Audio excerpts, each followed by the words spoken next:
Hello student, इस channel में आपका स्वागत है। हम लोग प्रीवियस क्लास में डिस्कस किए थे इंट्रोडक्शन ऑफ रिस्पायरेशन। इस क्लास में हम लोग डिस्कस करेंगे टाइप्स ऑफ रिस्पायरेशन। चलिए, जब हम बात करते हैं टाइप्स ऑफ रिस्पायरेशन, तो रिस्पायरेशन को क्लासिफाई करने के लिए या किसी भी चीज़ को जब हम लोग क्लासिफाई करते हैं तो वहाँ पे कोई एक बेसिक कैरेक्टर नोट करते हैं कि किस बेस पे हम क्लासिफिकेशन कर रहे हैं। ठीक है, इसी तरह हम कर सकते हैं रिस्पायरेशन को टू ग्रुप में क्लासिफाई किया गया है on the basis of two different character. तो फर्स्ट कैरेक्टर क्या आपका है? On the basis of respiratory substrate. Respiratory substrate तो आपको बताया गया था, respiratory substrate are three, that is the carbohydrate, protein and lipid. Among them carbohydrate is the first respiratory substrate or is the more appropriable respiratory substrate।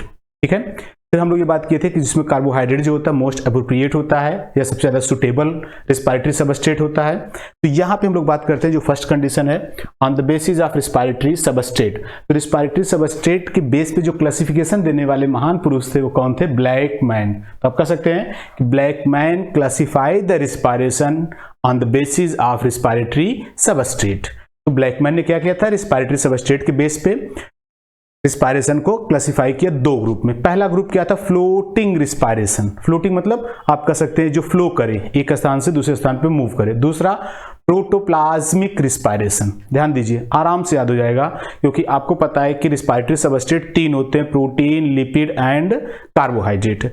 तो protoplasmic आप कह सकते हैं पी से प्रोटोप्लाज्मिक और पी से प्रोटीन, तो ये दोनों एक साथ होते हैं। हम कह सकते हैं कि जब रिस्पायरेटरी सबस्ट्रेट आपका प्रोटीन होता है तो उसे क्या कहते हैं? Protoplasmic respiration. It means when the respiratory substrate is protein known as protoplasmic respiration. इसके बाद जो बचता है सभी को हम क्या कहते हैं? Floating respiration.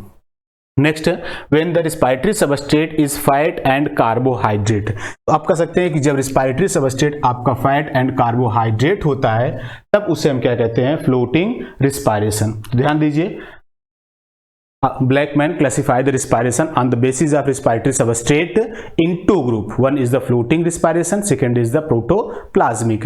Floating respiration is the carbohydrate and fat or lipid, and protoplasmic respiration is the protein या respiratory substrate is the protein। अब हम आते हैं सेकेंड कंडीशन। कभी कभी आपसे पूछता है what is the sequence of respiration. तो ध्यान दीजिएगा, सीक्वेंस यहाँ पे दिया गया कार्बोहाइड्रेट, लिपिड एंड प्रोटीन। तो हम कह सकते हैं सबसे पहले जो आपका रिस्पायरेशन होता है या आप कह सकते हैं कि जो रिस्पायरेटरी सबस्ट्रेट यूज होता है सबसे पहले आपका क्या होता है? Carbon dioxide. फिर क्या होता है? लिपिड या फैट आप कह सकते हैं। फिर क्या होता है? प्रोटीन। तो सबसे पहले स्टार्ट होगा कार्बोहाइड्रेट, सबसे लास्ट में होगा आपका प्रोटीन। अब हम आते हैं second, on the basis of use of oxygen. Oxygen use हो रहा है रिस्पायरेशन में कि नहीं हो रहा है, इस बेस पे रिस्पायरेशन को दो ग्रुप में क्लासिफाई किया गया है। एक आपका है एएरोबिक रिस्पायरेशन, दूसरा क्या है? Anaerobic respiration. अब देखिए, एएरोबिक रिस्पायरेशन मींस क्या होता है कि जब रिस्पायरेशन में ऑक्सीजन गैस आपकी यूज होती है उसे हम क्या कहेंगे? एएरोबिक रिस्पायरेशन। और जब ऑक्सीजन गैस का यूज नहीं होता है तो हम क्या कहेंगे? Anaerobic respiration. यहां पे देखिए, process of complete oxidation of organic molecule in presence of molecular oxygen into CO2 and water। हम कह सकते हैं कि जो एएरोबिक रिस्पायरेशन होता है यहां पे क्या होता है आपको पता है? कंप्लीट ऑक्सीडेशन होता है। किसका? ऑर्गेनिक मॉलिक्यूल मतलब कार्बोहाइड्रेट, प्रोटीन या फैट का। ठीक है, कब होता है? इन प्रेजेंस ऑफ ऑक्सीजन। ध्यान दीजिए, ऑक्सीजन की प्रेजेंस में respiratory substrate, carbohydrate, protein, lipid का कंप्लीट ऑक्सीडेशन होगा। ठीक है, और क्या निकलेगा? Carbon dioxide and water. ध्यान दीजिए, क्या निकलेगा? Carbon dioxide and water. यहां पे आएंगे अब इसी का अपोजिट, ये क्या था? Complete oxidation. यहां हो जाएगा इनकंप्लीट ऑक्सीडेशन। इसका ऑर्गेनिक मॉलिक्यूल का ये था आपका प्रेजेंस ऑफ ऑक्सीजन, ये आपका एब्सेंस ऑफ मॉलिक्यूलर ऑक्सीजन। तो हम कह सकते हैं the process of complete oxidation in presence of oxygen release carbon dioxide and water known as aerobic respiration. The process of incomplete oxidation of organic molecule in absence of molecular oxygen known as anaerobic respiration. ठीक है, यहाँ पे alcohol और वो आपका carbon dioxide release होता है, वो हम आगे देखते हैं। तो आप कह सकते हैं यहाँ पे क्या निकल रहा था, कार्बन डाइऑक्साइड एंड वाटर। यहाँ पे क्या निकलता आपका, एल्कोहल एंड कार्बन डाइऑक्साइड। मतलब हम कह सकते हैं water is replaced by the alcohol और एसिड। जरा ये सेकेंड, कहाँ पे होता है ये aerobic respiration, in cytoplasm and mitochondria, दोनों जगह होता है। एनएरोबिक कहाँ पे होता है, ओनली इन द साइटोप्लाज्म। ये ध्यान दीजिएगा, एएरोबिक रिस्पायरेशन कहाँ पे होगा, साइटोप्लाज्म एंड माइटोकॉन्ड्रिया, दोनों स्थान पे होता है। ये कहाँ पे होता है, only in the cytoplasm. Second, aerobic respiration में क्या होता है, ग्लाइकोलिसिस होता है, क्रेब्स साइकिल होता है, ईटीएस होता है। ठीक है, ये आगे हम लोग डिस्कस करेंगे। कंप्लीट जब एएरोबिक रिस्पायरेशन होता है तो उसमें 3 प्रोसेस आपके यूज होते हैं। एक आपका होता है ग्लाइकोलिसिस, दूसरा होता है क्रेब्स साइकिल, तीसरा आपका क्या होता है, आप जानते हैं ईटीएस। ठीक है, यहां पे क्या होता है, ओनली ग्लाइकोलिसिस प्रेजेंट, ध्यान दीजिएगा। एनाएरोबिक में केवल आपका ग्लाइकोलिसिस होता है, ये हम लोग अगले क्लास में देखेंगे, नेक्स्ट क्लास में। Next, Krebs cycle and ETS. ETS means होता है इलेक्ट्रॉन ट्रांसपोर्ट सिस्टम, ये आपके एब्सेंट होते हैं एनाएरोबिक रिस्पायरेशन में। आगे हम लोग चलते हैं। नेक्स्ट, यहां पे जो फॉर्मेशन होता है 36 और 38 एटीपी, या तो 36 बनेगा या 38 बनेगा। क्यों ऐसा होता है, 2 क्यों लिखा गया, हम लोग आगे डिटेल पढ़ेंगे। यहाँ पे 2 शटल यूज होते हैं, एक आपका होता है क्या कहते हैं, एक आपका जो शटल यूज होता है उसे हम लोग क्या कहते हैं, ग्लिसरॉल फॉस्फेट शटल। दूसरा आपका जो यूज होता है उसे क्या कहते हैं, माइलेट एस्पिरेट इलेक्ट्रॉन शटल। ये जो आपके शटल अलग अलग यूज होते हैं, उसी के बेस पे ये आपका क्या होता है, 36 और 38 यूज होता है। अब हम कह सकते हैं अगर ग्लिसरॉल फॉस्फेट शटल यूज होगा 36 एटीपी, और उसके स्थान पे अगर आपका यूज होगा माइलेट एस्पिरेट इलेक्ट्रॉन शटल तो 38 एटीपी होगा। नेक्स्ट, हम यहाँ पे बात करते हैं ओनली 2 एटीपी। क्यों, क्योंकि जो ग्लाइकोलिसिस से निकलता है सिर्फ वही होगा। आगे देखिए, यहाँ पे C6H12O6 मीन्स कार्बोहाइड्रेट। यहाँ पे क्या है आपका O2 ऑक्सीजन, क्या निकल रहा है, carbon dioxide, water and energy. अब यहाँ पे देखिए क्या है, एल्कोहल एंड एसिड वाटर के स्थान पे, साथ में क्या है, कार्बन डाइऑक्साइड प्लस एनर्जी। अब कभी पूछा जाता है एएरोबिक में कितनी एनर्जी निकलती है, देखिए 686 किलो कैलोरी। ध्यान दीजिएगा, एएरोबिक रिस्पायरेशन में जो एनर्जी निकलती है कितनी होती है, 686 किलो कैलोरी। एनाएरोबिक में कितनी होती है, 51 किलो कैलोरी। ध्यान दीजिएगा कितना होता है, 51 किलो कैलोरी।